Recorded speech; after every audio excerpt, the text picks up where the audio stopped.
Legend has it that once our world was whole. Our people were one. Our society was united. But then the fires came. Lair's setting is a world in chaos, and the chaos is coming from a climate catastrophe where basically volcanoes have thrown the whole world into turmoil. What has happened is that it's made it difficult for them to have fresh water, it's made it difficult for them to farm, and now resources are scarce.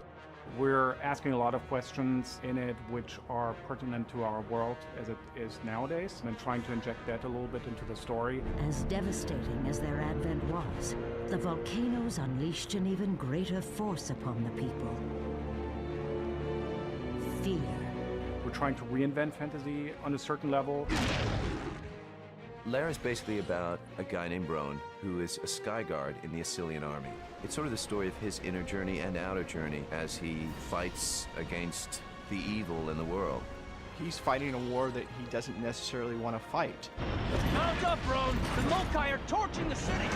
But he feels a sense of obligation of protecting his people, his city, from the other race. So he's sort of a reluctant warrior initially. Two societies, two paths, one working with nature, the other conquering it. Volcanoes have split the continent and split up the groups of people. There is now a upper-class aristocracy, the Assyrians, that have all the culture and all the know-how and all the beautiful buildings. And then there is a lower class, the Mokai, that live separate from them, that are more thought of as barbarians. And the Assyrians move forward, taking nature and bending it to serve their will. So you'll see a lot of them using things like water wheels and dominating the environment, whereas the Mokai tried to involve nature in their culture more, and what ended up happening for them is that actually gave them a technological advantage. I can't believe the range their catapults have. Who said the Mokai were primitive? Kobakai is the young Hotspur of the Mokai. His father is one of the main generals. His father's missing an arm from all the horrible warfare that he suffered. And he is a tired soldier. He's tired of the fighting and he wants to end madness between the two countries. It's a good morning for peace. It is always a good morning for peace, General. That's why you need so many soldiers. Enough, Kobakai! His son, who I play, Koba, is not so hip to this. He's not so trusting of the Assyrians. The volcanoes that have been sent. Rohn is reasonably idealistic, and when the politics in the world start to take shape and the story unfolds, he'll find himself having to make some very difficult moral choices. And we're hoping that the player really comes along for the ride and experiences Rohn's journey along with him. We shouldn't be fighting! The diviner prophesied the battle, so it is done! When working on a next-generation title like Lair, the team at Factor 5 wanted the most realistic animations possible, so they turned to the motion capture experts at Sony Computer Entertainment. Lair is a photorealistic world, and we want all of the animation and graphics to support that. Everything needs to be believable. And when you're dealing with the human characters, motion capture really is an excellent technology for getting that believable motion in a reasonable time frame at a reasonable cost. Motion capture is the art of acquiring human motion via technology, and it's all based off of light. If your subject or your actor has a reflective marker on it, if one camera sees that marker, that shows up as a reflection in that camera. If then 3 cameras can agree on where it sees a reflection, it can then triangulate that marker in space.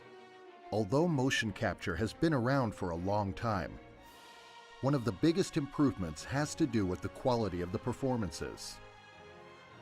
This is my 3rd time doing motion capture. I've actually been doing martial arts since I was 13. I do a lot of action films, so they called me in for this because I have a lot of weapons experience also. The hardest part as an actor doing motion capture is probably the same as most actors when they're dealing with special effects, is you have to use your imagination because a lot of what we're dealing with is not actually there on set with us. Fight sequences are done in a way that is very surreal on set. Nothing really actually happens until it's all put together in the final game. For Lair, the team used motion capture for many of the in-game cinematic scenes. The scene I was just doing, I was actually riding a dragon, and we're looking for water because I'm parched, I'm wounded, injured, Renkai, the other character who's played by Cindy, is fighting a spider monster. I am playing Renkai, and I'm sort of the oracle. I'm the wise woman who convinces the hero to go and save the village. I've never had to kill for a drink of water before. You're more fortunate than many. After that, we sat down next to a campfire and talked about how he was going to go on to save his people. They murdered their families, destroyed their homes. It's relatively easy to capture a single person doing things, but then when it gets to a crowd scene and you want to have that interacting with motion capture, it's a very complex process, but you get a level of emotional realism due to it, which beforehand and without motion capture is practically impossible to do. You stay here, and then the camera will go to the captain. For the bridge peace talk sequence that we did today, we spent the day before that actually choreographing how we wanted the death sequence to happen. Ely, the director, and I were working on how we'd want to use the striker to kill all three characters with the same weapon. The actors jumped in and helped out with some choreographing as well. 1, 2, Father! What are you doing? The main reason I was counting is for the person who is in front of me, because my character whips this striker out, and a claw comes out of one end and connects with a chain, impales the person at the far end of the table, and then I wrap the chain around the person in front of me, and there's a blade at the other end, which I stab into the person who's coming this way. The problem was this person here in front of me had his back to me, so he couldn't really see what I was doing because obviously there was no chain around his neck. So I was counting it out, and on 3 was when I was wrapping the chain. 4, I was taking him this way. 5, I was taking him that way. I was also helping him with my hand on his back. Once the performance is over, the job is far from complete. There's quite a bit more that goes into it. Basically, you'll take all of your markers that we acquire, and then you have to do what's called tracking those. Since it is a light-based system, you get what's called occlusion. If you have 2 guys rolling around, that will occlude markers, and then those need to be rebuilt. And then you have to do a retarget, which then puts it back onto the actual asset that will be going into your game. While motion capture is a highly technical art form, sometimes the team uses some simple aids to help in the process.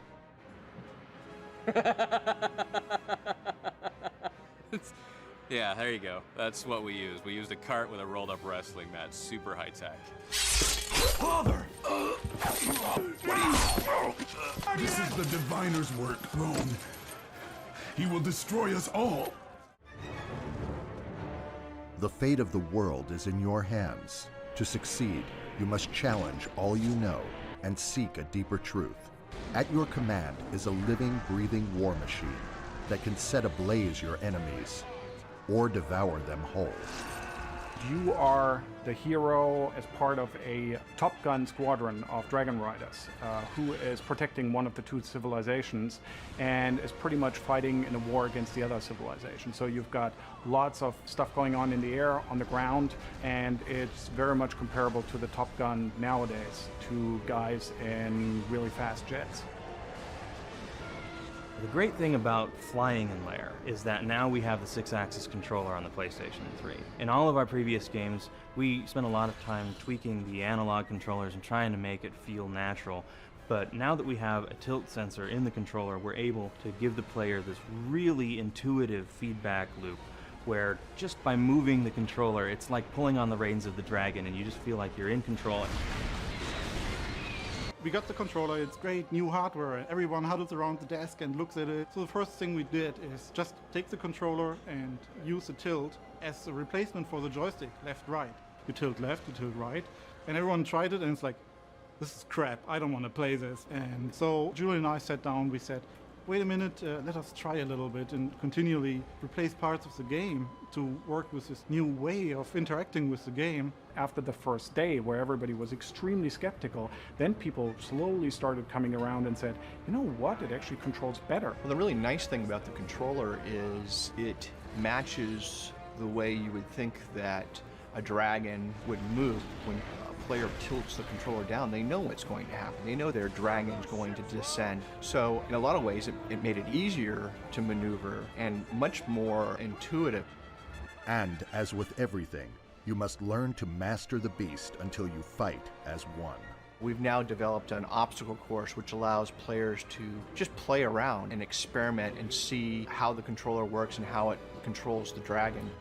With the joystick, you only have a certain amount of range. You have it centered, and then you have to try to figure out between the center position and full extreme position where exactly you wanted to turn, how sharp you wanted to turn. Very difficult when you're talking about a little tiny joystick. On top of that, what we're using is a gesture recognition system. So if you do certain things, which you would do when you hold the reins of a dragon, the game recognizes that and translates it without you having to press combinations of complicated buttons. It translates it into very easy movements. So for example, if you whip it up, then you do a 180 turn.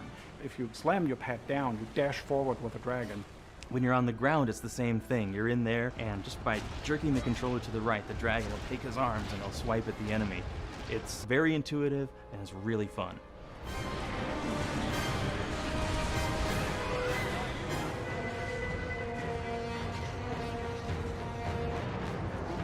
Not all dragons are equal, and through many battles, you will face multiple breeds. There are several different dragon species in Lair, and they come from different regions. The player, as Rohn, is riding on what we call the Plains Dragon. Easy go. And this is sort of a middle-of-the-road dragon, but even that is big and powerful. He's sort of like an SUV with wings and tail and teeth.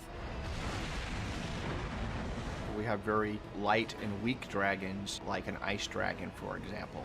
This kind of dragon, it's really simple to usually defeat him. Oftentimes it might just be a ranged fireball or a flame breath against him. We also have the much stronger, heavier dragons, like a dark dragon, for example, and that's the kind of dragon that you really need to beat him up quite a bit to defeat him. Your fire isn't enough! You have to go in for the kill! Obviously doesn't want you to attack him. He's trying to be evasive. He's doing evasive maneuvers. Within that melee mode, he's also trying to block your moves and try to get out of that so that he can attack you. The other things you can do is you can use your environments to your advantage. If you know enemies are chasing you and you're outnumbered, it'd be a good idea to fly down by friendly troops and use your own troops to actually attack enemy dragons. The combat in Lair is designed to get you closer and closer and closer to your target. First thing you do is you pick out who you want to attack, and there's a simple intuitive mechanism by which you can get the camera to focus on your enemy, and by shaking the controller down you can get your dragon to dash right towards your enemy. We're calling it the pursuit bubble, and it's a bubble in the sense that you are in close range, flying still through the air with the other dragon, and you can start by actually using the physicality of the controller. You can slam into the other guy. He evades you, and you kind of do this ballet-like fight in the air, flying next to each other. Then the next step is, once you've rammed often enough into him, both of you actually tumble out of the sky or start basically falling down, while they duke it out, really with their claws and in a very inhuman and very nasty, beastly fighting game. Killing a dragon is no easy task. To do so, you must summon all your strength to bring the beast down. There's times in Lair when, if you're really powerful, you can do special moves, and the knight gets much more involved in the combat here. Here he takes what we call a striker, and he can use that and cast it out like a whip. He can latch onto another dragon and yank himself over there, and he'll kill the other dragon's rider. So he dies, and then you finally go up to the dragon, stab him into the eye, and you jump back, fly through the air. Your own dragon, who's been watching the whole thing, is swooping in and catches you at the last moment before you would actually splat onto the ground. And that's just one of the killing moves.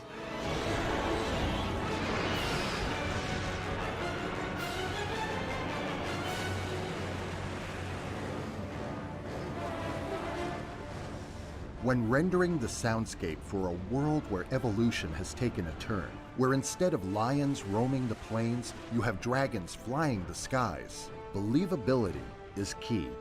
People who follow Factor 5's work know that audio is one of our key focuses. If we're going to have these realistic-looking dragons that move realistically, the sound is just as important in terms of selling them as believable creatures. So the team set out on an expedition to the San Francisco Zoo to record the sounds of all types of animals.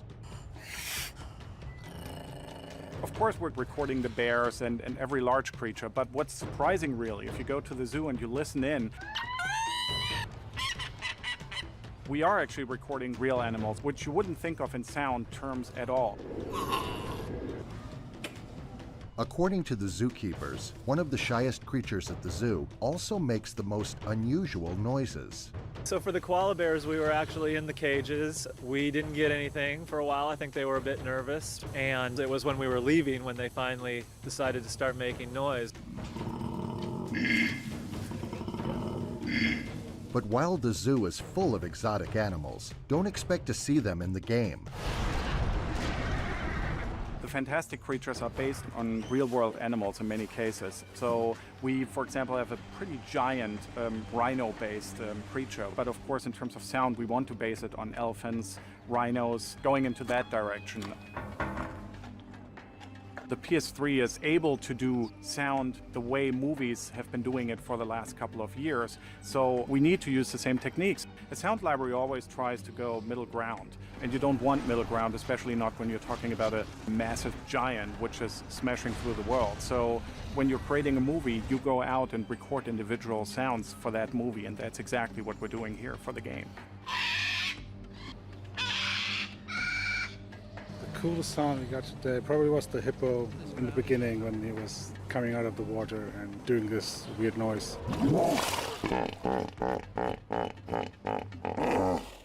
That was great. Yeah.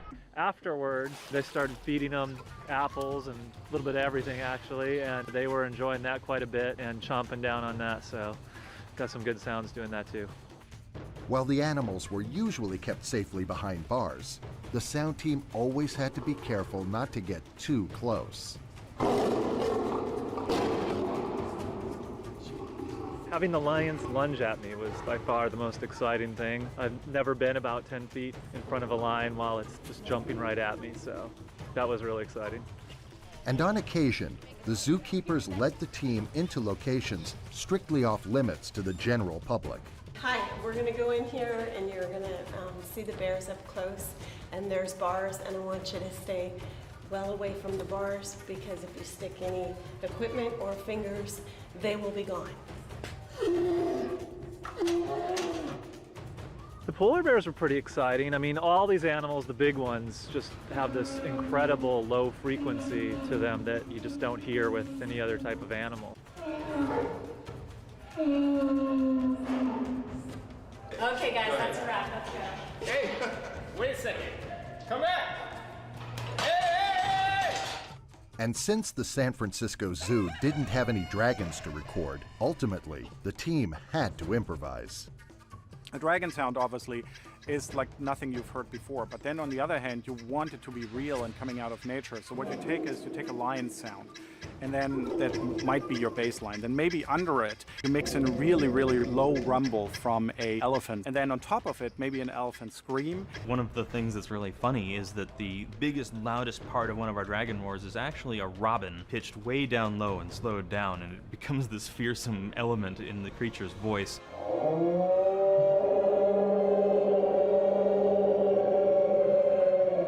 All of that really blends together. To the human ear, you subconsciously get this feeling this is a real sound, but you cannot really pinpoint it. And that's really the trick to sound design.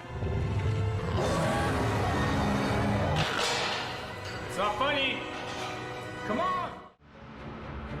The power and beauty of the cinematics in Lair rival even the biggest budget Hollywood special effects, propelling the story forward, deepening the characters, and giving us insight to the world. But as with any movie, stunning visuals are only half of the equation. That's where the Foley artist comes in. Since the divide, my people have known nothing but war. Foley is really the recreation of sounds in sync with the picture. That is, imagine being in a movie theater, taking all the seats out and having all these different surfaces and props, and we're actually creating sounds in sync with the picture. Captain Talon! Rohn, Devin, Loden, get to the stable! You know what? I didn't quite make it from Runaway, so can you pick it up there? Today we get a chance to do the stables, when the big dragons come out from behind the barred area where they're kept. They have big, big footstep sounds as they come out, and Allison, what do you think about the dragon feet, though? I think it should be nailed. Lots of nails and... Typically when we approach a scene, what we'll do is we will look at it first, then we'll just do the footsteps first. That gives us a chance to really see what's going on and get a feel for everything sonically. You know, let me try the run out again. That was wrong. Then we'll do the dragon footsteps, which of course we get a chance then to balance, if you will, between the human footsteps, which would only be so big, and the huge dragon feet. And in fact, even sweeten, that is, add additionally the sound of the nails of the dragons, because you clearly see them, at least in one of them, as they're coming towards us.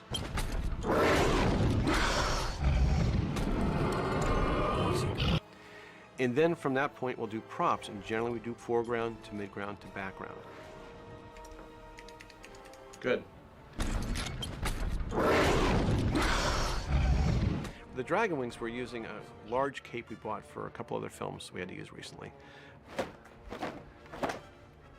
Yeah, I think, Justin, what we'll do is, since they're coming from the BG to the foreground, just Al's going to do it by herself. So Allison and I, we will use it in such a way that we create this big flapping sound. So, I mean, we really feel like that when we hear that flap, you think that this creature is literally held up in the air by its wings. Good tools are key to any profession, but to a Foley artist, tools are everything. Any good Foley stage looks like a garage sale gone berserk. The reason for that is there's so many different things we might need to use for a film or a video game or whatever it is that we're working on.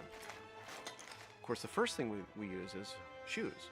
I probably have about 80 to 90 pair of shoes, each with unique properties. And yes, it's true, I do have a beautiful pair of red high heels, which only come out on certain occasions. We also need an incredible amount of props. I'd say we probably have somewhere around the neighborhood of 5,000 different props here on the stage.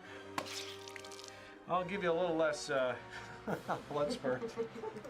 Could be something as large as a hood of a trunk, or it could be swords, could be arrows, could be pretty much anything. And again, this whole collection allows us to create any sound, custom sound for the project we're working on. When we do that right, you, the audience, don't know we've done it, you just believe what you're hearing.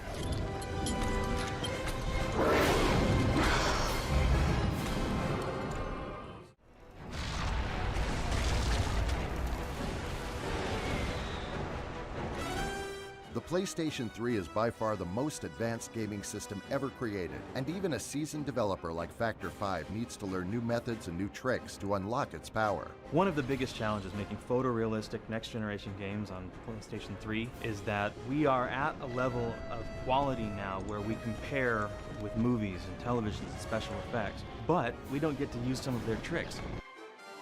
When you're creating a movie, the director can say, I want exactly this shot. I'm going to frame it this way. And you can work with that because you know, oh, the back of the head you will never see because it is not in the shot, so you can only build the face. We don't have that luxury. In games, the user has the control over the camera. You can always look around, and if there is no back of the head, it falls apart. So not only have we reached the detail level of movies and the rendering capabilities of movies, but in terms of production value, we have to deliver more than the movie guys ever had to do. And what makes this possible is Sony's cell technology. If you look at your household PC, it basically is one unit that does all the processing in there. There's one thing that does, okay, 1 + 1 is 2, 2 + 3 is 5. There's only that fast that it can go though. And the big difference for Cell is that there's a massive group of other CPUs that really can work massively in parallel. The trick is, of course, to break up the game into small tasks that you can assign to these processors, and then they work independently for the rest of the game. And once they're done calculating, they report back, and you can take those results and send them to other cells. Early on in the process, Factor 5 discovered a unique way to use the cell technology to their advantage, called progressive mesh. A lot of people ask us, how many polygons in your Dragon? And the weird thing about that is, with the technology we're using on Cell, on any given frame of the game, I can't answer that question. We're building assets that are movie quality. We take them to the millions of polygons. We're running algorithms that decide how many polygons any given object on the screen should be using based on how far it is from the camera, how big it is on the screen. We're being ambushed! Protect the mantis! So in the past we had to create distinct LODs. So LODs means if you're a certain distance from an object, it maybe has 100 polygons. If you get closer, maybe it has 200. If you get closer, 400, and so on. But an artist had to actually go in and create each one of these LODs by hand. And when you switch between the LODs, you often saw like a pop, and all of a sudden it had more detail. So progressive mesh allows us to continuously add polygons as you get closer and closer to the object. So you don't have that jarring pop moment anymore. So it gives you basically a smooth migration from one level to the next. If you look at it, you basically don't notice it happening. So it's a very nice, a very soft look. And again, the great power of the cell processor actually allows us to do that. Once the cell processors have calculated the polygons, it hands the job off to another chip to put on the finishing touches. The RSX is the graphical part of the machine. Cell is really good at doing simulations. It is not particularly specialized to render a lot of little pixels from which the whole image is built. The RSX chip is specifically designed to do just that, taking it at the final step and giving you the photorealistic finish on everything. One of the things Factor 5 has a reputation for is very cutting-edge rendering engines. We did some really great things with atmospheric effects in the last generation, and we're taking that to the next level on PlayStation 3. All of our light is real time. The sun rises, the sun sets, the fog rolls in, the fog rolls out, the shadows are generated in real time. Everything is dynamic. Every time a dragon breathes fire, it's casting a light on some part of the world around where that flame is, and there's a lot of fire.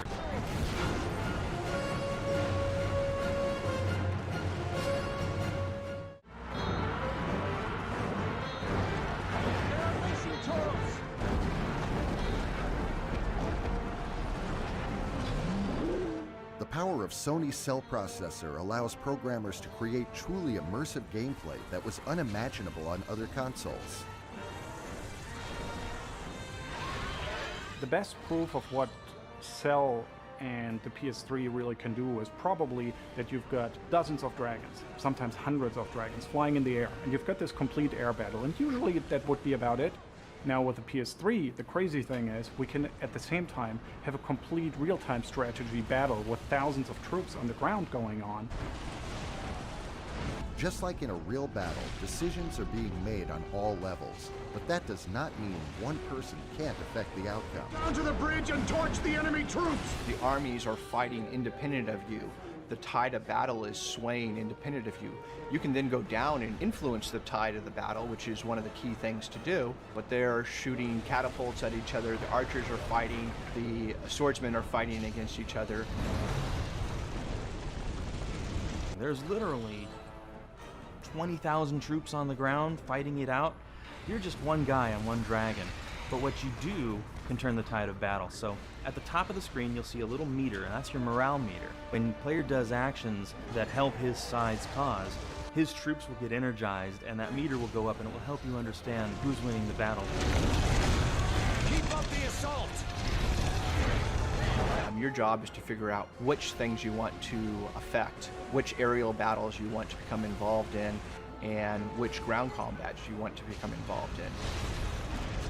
So at crucial moments when you see that the morale actually drops, then you have to come up with ways to boost it again. Take out lots of dragons in one swoop, go down and actually kill the front line of the enemy's group.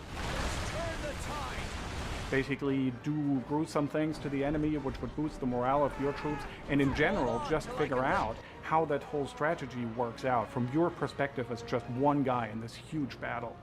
But in the end, even the most powerful tools are not enough. You need a creative, talented, and dedicated team to make the game truly great. We've been pursuing kind of this gameplay for a while now. It went from you're in a world and there's 10 other objects in the world and you do something with those 10 objects. Then it went to you're supposed to be part of an army and do something with the army, but the army really was more of a backdrop. And this time around, I think we really got to a point where you're doing something and your actions influence the outcome of a big battle, for example. So it's not just something that's happening in the background, it's also something that you are a part of. It's really pretty limitless. We're doing all of these AI features for hundreds and thousands of objects, and at the same time still have enough CPU power left that we can simulate water, physics, many things in real time. So the thing about working on PlayStation 3 is that you have this immense amount of power. The longer you work on it, the more you can get out of it. At some point, you have to finish your game. What we ended up doing, I think, was just about 90% of what we wanted to do in the end. We've been working on the hardware now since the first kits arrived, and we don't think we've even gotten to 50% of what this thing can do. We're very excited about the future. When creating the music for Lair, an epic game where dragons fill the skies and scorch the earth, the development team knew they needed a composer who could capture the essence of the game with a dynamic score. Our composer on this title was John Debney, and he was fantastic to work with. He's well known for his movie scores. Let's take everything up one dynamic in the strings only. He did Sin City and Passion of the Christ, and we were just really excited to work with him. Well, I was first approached by my agent. He asked me, have you ever considered doing a video game? And I said, I'd love to do one. Tell me about it.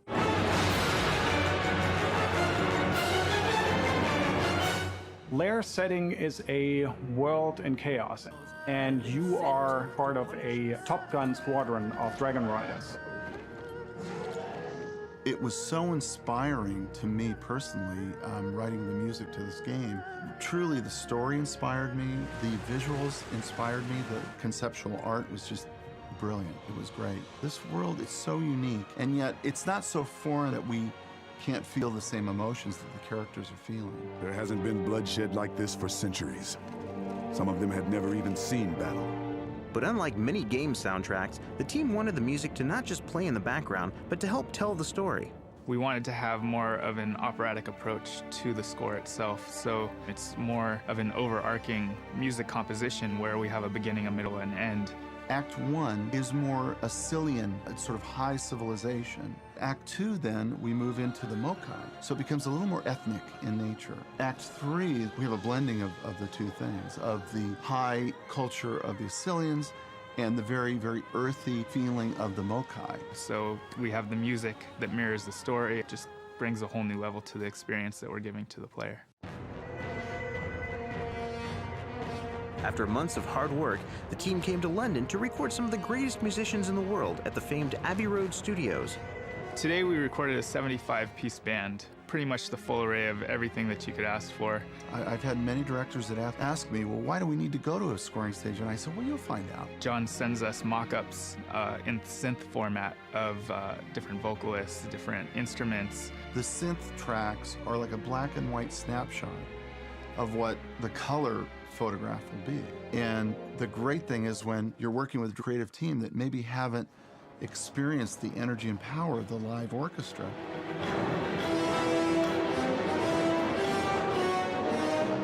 And to see their faces, literally it's just sort of an epiphany of, oh my gosh. You get this full sound that you just can't get anywhere else, and it's just been an amazing experience recording here. A human being, whether they're playing a violin or they're playing a trumpet, they are using both their emotion and their technique. Synthesizers, it's all digital. So while I think that synthesized sounds are getting better and better, there's still a human element. And I would bemoan the day that we're all just creating things in a box, because this is the magic.